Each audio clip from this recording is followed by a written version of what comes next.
자, 상법 파이널 강의를 시작하겠습니다. 좀 늦어져갖고 좀 죄송합니다. 일단은 그 강의 계획표 보셨지만 먼저 이제 어음수표부터 먼저 하고요.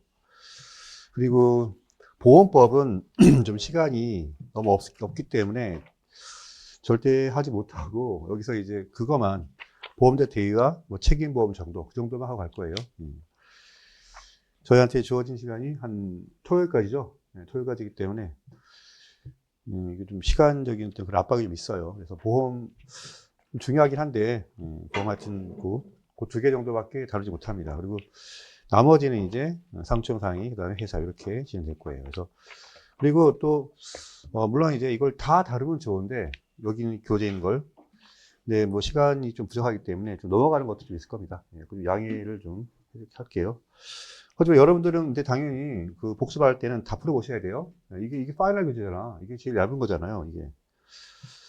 그래서, 물론 이제 주로 이제 OX 지문으로 진행되겠지만, 어떤 사례 대비도 같이 하셔야 돼요. 그래서 시험을, 내일, 그렇죠. 내일부터 보기 시작할 겁니다. 그래서 한 좀 일찍 오세요. 한 30분 일찍 오셔갖고 사례 시험이니까 한번 전날 배운 거 내니까요. 한번 써보도록 합니다. 그리고 또 추가적으로 이렇게 좀 그 적중 사례, 그때 얘기했듯이 그, 뭐죠, 좀 추가적인 사례가 좀 나갈 것 같아요. 좀 뭐 하여튼 많은 문제를 푸는 건 좋으니까 하여튼 추가 사례 나가는 거 한번 보시고요. 자, 하여튼 어음수표 빨리 보겠습니다. 자, 어음수표 본지 원래 기억 잘 안 나시죠? 그래서 일단 아주 간단하게 어음수표의 어떤 그런 개관을 해볼게요. 특히 약소어음, 주로 사례는 약소어음이니까 약소어음에 대해서 그냥 잠깐 설명할게요. 자, 갑이라는 사람이 예를 들어서 이제 을한테 어음을 발행했는데 뭐 원인이 있겠죠. 예를 들어서 뭐 어떤 물건을 갑이 샀는데 돈이 없으니까 이제 돈 대신 어음을 발행하는 거예요. 그래서 이 어음법의 특징은 이렇게 지금 원인 관계와 어음 관계 두 가지가 이렇게 흘러간다는 게 포인트죠. 얘를 뭐라 그럽니까? 얘를 최초의 어음상 권리의 어음상 권리 취득한 자 수칙이라고 그러죠. 수칙. 그 다음에 을이 이제 어음상 권리를 병한테 이렇게 넘기는데 그 방식이 주로 이제 배서죠, 배서. 우리 시험에서는 이 배서, 특히 특수배서 측면에서 시험 많이 나왔죠. 자, 이렇게 되면 이제 갑이 활용한 어음을 이제 이렇게 병이 이렇게 들고 있겠죠. 자, 어음을 들고 그러면 뭐 항상 이렇게 그 첨가하는 게 아니라 항상 뭐가 중요해요? 만기죠. 어음에서는 만기가 정말 중요합니다. 만기.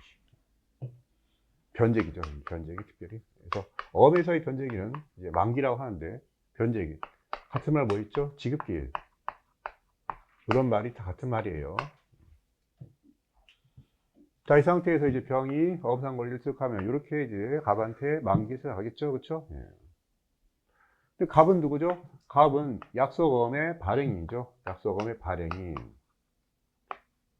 얘는 어음상 주체무자예요. 그래서 3년 동안 1차적인 책임을 만기 플러스 3년 동안 무조건적으로 집니다. 얘한테는. 그러니까 만기 플러스 3년 안에는 그냥 얘한테 가면 얘는 무조건 돈 줘야 되는 거야. 자, 근데 만약에 근데 갑이라는 놈이 얘가 돈 안 줬어. 지급 거절됐어. 그럼 그게 부도라는 거죠. 그럼 어떻게 해요? 그러면 이제 어음에 이제 배서 어음에 기명 날이라는 자, 을 얘한테 가서 달라 그러죠. 이렇게. 요거 이름은 요게 이름이 바로 상환 청구권. 옛날에는 소구권. 그렇죠? 상환 청구권. 근데 이거 지금 주체부자한테 청구하는 1번 권리와 다르게 2번 권리 상환 청구권은 굉장히 까다롭죠. 그 요건이 정말로 까다롭습니다. 그래서 요건 어떻게 됩니까? 이거 첫 번째 정당한 어음상 소지인이 그 다음에 적법한 지급 제시 기간 내에 적법하게 지급 제시를 하여 그 다음에 거절을 당하고 거절 증서를 작성해야 돼. 어우, 장난 아니죠.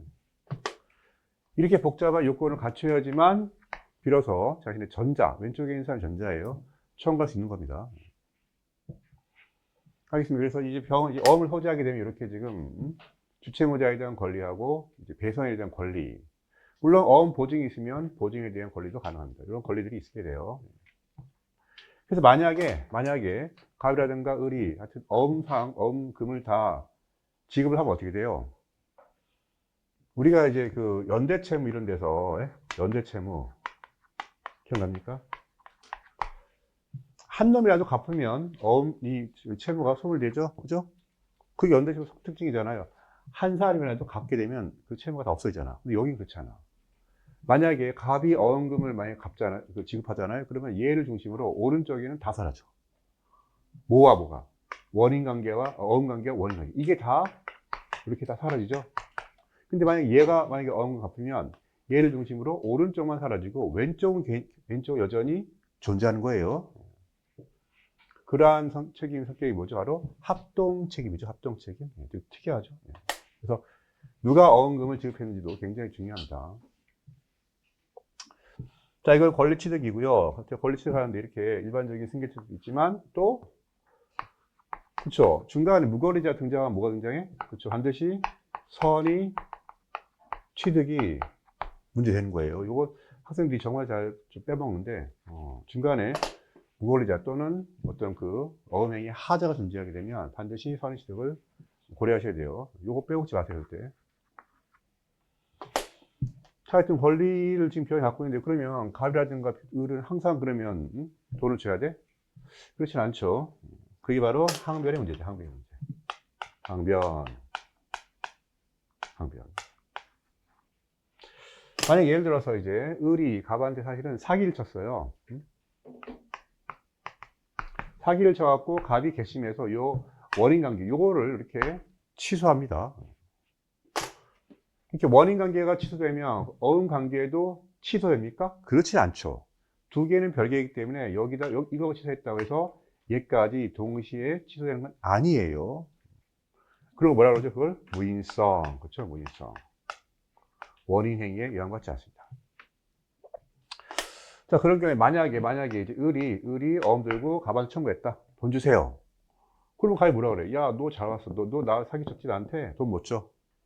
인적 항변으로 대항 가능하죠. 그렇죠? 당사자 간에는 당연합니다. 근데 이제 한 단계 지나가서 이제 병이 갑한테 갔을 때 갑이 그럴 수 있습니까? 야, 나도 을한테 사기당했어. 돈 못 줘. 됩니까? 안 됩니다. 그걸 뭐라 그러죠? 인적 항변의 절단. 원칙이죠. 그러니까 당사자 외 제3자에 대해서는 인적 항변의 절단. 웬만하면 돈을 줘야 돼요. 이게 어음법에서는 원칙입니다. 다만, 그렇죠? 다만. 항상 돈 주는 거 억울하잖아. 그죠? 그러니까 어떻게 해? 야, 너, 내가, 얘한테 얘기해서 이제, 너, 어법 인정하는 요거 뭐냐면 이제, 회의죠, 회의. 얘 머릿속에 회의가 인정되면, 갑은 돈 안 줘도 돼요. 그 회의는 뭐죠, 뜻이? 회의라는 것은 손해인식이죠. 20 플러스 악의. 이게 뭐냐면 회의라는 것이 예를 들어서 병이라는 놈이 지금 얘가 사기친 지 알고 있어 이미. 나아가서 내가 어음 들고 갑한테 가면 갑은 꼼짝없이 나한테 돈을 주겠지. 왜? 인적 항변이 절단되니까. 손해인식 두 개를 더한 거죠. 그래서 손해인식 더하기 악의가 바로 회의예요. 회의. 여러분들 사실 악의 입증하는 것도 어렵지 않아요. 여러분 실무에서 악의 입증하는 건 거의 불가능해. 근데 손해인식까지 입증해야 돼? 회의. 입증이 쉽겠습니까? 거의 불가능해요. 진짜 무슨 공모하지 않는 한 회의 입증하는 건 거의 불가능해요. 그러니까 웬만하면 어음금은 지급되게 돼 있어요. 이게 어음법 17조에 해당되는 항변이죠. 그렇죠? 그런데 항상 회의만 요구합니까?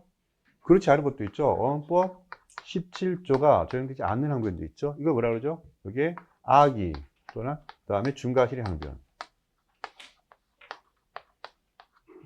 일반적으로 회의 항변이 보통이지만, 자, 악의 중과실 항변도 있죠. 요거 좀 잘 나오죠. 뭐가 있나요? 네 가지가 있죠. 첫 번째 뭐 있습니까? 교부 흠결의 항변, 그렇죠? 굉장히 중요하죠. 요거 교부 흠결의 항변. 이거 내용은 뭐예요? 이거는 내가 그 어업에 쌓이는 건 맞는데 내 손으로 준 적이 없어. 요거죠.